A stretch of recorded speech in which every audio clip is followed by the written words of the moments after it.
नमस्कार मित्रांनो, प्रधानमंत्री विद्यालक्ष्मी योजना याबद्दल आपण संपूर्ण इन्फॉर्मेशन आजच्या व्हिडिओमध्ये घेणार आहोत। या योजनेमध्ये उच्च शिक्षण घेणाऱ्या विद्यार्थ्यांकरता 10 लाख रुपयांचे कर्ज केंद्र सरकारकडून अवेलेबल करून देण्यात येत आहे। यामध्ये तुम्हाला कुठल्याही प्रकारचा व्याजदर देण्याची गरज नाही, सोबतच तुम्हाला कोणतीही गॅरंटी म्हणून लागणार नाही। तर या योजनेबद्दल आपण संपूर्ण इन्फॉर्मेशन जे आहे ते आजच्या व्हिडिओमध्ये पाहणार आहोत। तर या योजनेचा नक्की लाभ कशा प्रकारे घ्यायचा, कोण या योजनेचा लाभ घेऊ शकते, सोबतच व्याजदर किती मिळणार आहे, तर व्याजदरावर सूट किती मिळणार आहे आणि या योजनेकरता अर्ज प्रक्रिया काय आहे आणि या योजनेच्या माध्यमातून मिळणारे कर्ज किती आहे, कोणत्या कॉलेजचा समावेश यामध्ये होणार आहे, सर्व काही माहिती आपण जाणून घेऊया।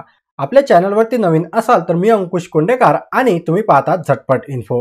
अशाच प्रकारचे नवनवीन अपडेट्स आपल्या चॅनलवरती येत राहतात, तर लगेच सबस्क्राइब बटनवरती क्लिक करा, जेणेकरून अशाच प्रकारचे अपडेट तुमच्यापर्यंत लवकरात लवकर पोहोचेल। चला सुरू करूया व्हिडिओला। तर सर्वात अगोदर प्रधानमंत्री विद्यालक्ष्मी योजनेची संपूर्ण जी माहिती आहे ते आपण शॉर्टमध्ये समजून घेऊया। तर केंद्र सरकारने प्रधानमंत्री विद्यालक्ष्मी योजनेला मंजुरी दिलेली आहे आणि ही योजना सुरू करण्याचा मुख्य उद्देश म्हणजे हुशार विद्यार्थ्यांना उच्च शिक्षण घेण्याकरता आर्थिक मदत करणे हा आहे, जेणेकरून कोणताही विद्यार्थी पैशाच्या कारणामुळे उच्च शिक्षणापासून वंचित राहू नये। त्यामुळे ही योजना जी आहे ते सुरू करण्यात आलेली आहे। प्रधानमंत्री विद्यालक्ष्मी योजना 2020 शी संबंधित एक उपक्रम आहे। यामध्ये खासगी आणि सार्वजनिक क्षेत्रामध्ये उच्च शिक्षण घेणाऱ्या हुशार विद्यार्थ्यांना आर्थिक मदत देण्याकरता ही योजना जी आहे ते सुरू झालेली आहे। तर यामध्ये कॅबिनेट बैठकीमध्ये सुद्धा या योजनेला मंजुरी देण्यात आलेली आहे। तर या योजनेमध्ये विद्यार्थ्यांना एकूण किती कर्ज उपलब्ध होणार आहे, तर या योजनेमध्ये 8 लाख रुपये वार्षिक उत्पन्न असलेल्या कुटुंबातील विद्यार्थ्यांना 10 लाख रुपयांपर्यंत कर्ज मिळणार आहे आणि त्यावरती 3% व्याज अनुदान देण्यात येणार आहे। तर ज्या विद्यार्थ्यांचे वार्षिक उत्पन्न हे 7.5 लाख रुपयेपर्यंत असेल अशा विद्यार्थ्यांना पूर्ण व्याज अनुदानमध्ये देण्यात येणार आहे। तर या योजनेमध्ये देशातील प्रमुख 860 हायर एज्युकेशन सेंटर म्हणजेच उच्च शिक्षण देणाऱ्या संस्थातील 22 लाख पेक्षा अधिक विद्यार्थ्यांचा यामध्ये समावेश करण्यात येणार आहे। या योजनेच्या माध्यमातून गुणवत्तापूर्ण संस्थांमध्ये शिक्षण घेणाऱ्या विद्यार्थ्यांना आर्थिक मदत दिली जाणार आहे। या योजनेच्या माध्यमातून विद्यार्थ्यांना ट्यूशन फीज आणि अन्य खर्चासाठी कोणत्याही गॅरंटी शिवाय कर्ज मिळणार आहे। तर इथे कोणत्याही व्यक्तीची तुम्हाला गॅरंटी देण्याची गरज नाही। कोणत्याही गॅरंटी शिवाय या योजनेमध्ये तुम्हाला आता उच्च शिक्षण घेण्याकरता कर्ज जे आहे ते उपलब्ध करून देण्यात येणार आहे।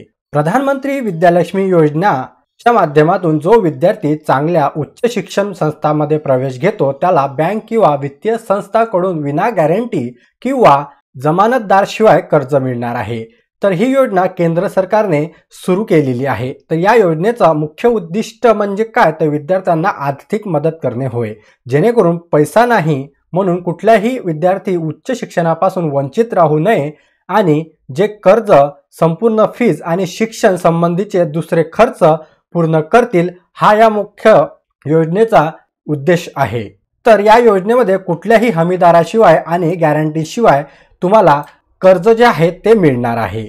तर या योजनेमध्ये कोणत्या विद्यार्थ्यांना प्राधान्य देण्यात येईल, विद्यालक्ष्मी योजनेच्या माध्यमातून 1 लाख विद्यार्थ्यांना व्याजदरात सूट देण्याचा प्लॅन बनवण्यात आलेला आहे। यासाठी अशा विद्यार्थ्यांना प्राधान्य देण्यात येईल जे की सरकारी संस्थांमध्ये टेक्निकल किंवा प्रोफेशनल कोर्स करत आहे आणि उच्च शिक्षण घेत आहे।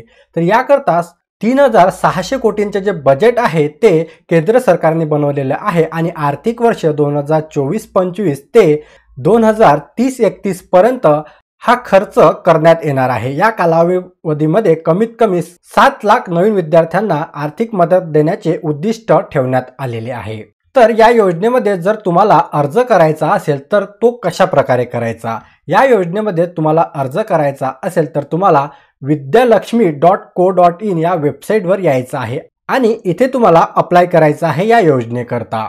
तर या योजनेकरता तुम्हाला या वेबसाईटवर आल्यानंतर अप्लाय या बटनवरती क्लिक करून तुमची बेसिक जे इन्फॉर्मेशन आहे ते संपूर्ण भरायची आहे आणि त्यानंतर बघा इथे तुम्हाला जो अर्ज आहे तो काळजीपूर्वक भरून तुमची माहिती पूर्णपणे व्यवस्थितरित्या भरायची आहे। तर मित्रांनो, अशा प्रकारची ही योजना आहे. तर व्हिडिओ आवडला असेल तर व्हिडिओला लाईक करा आणि तुम्हाला जर अधिक माहिती या योजनेबद्दल जाणून घ्यायचं असेल तर तुम्ही या वेबसाईटवर व्हिजिट करू शकता.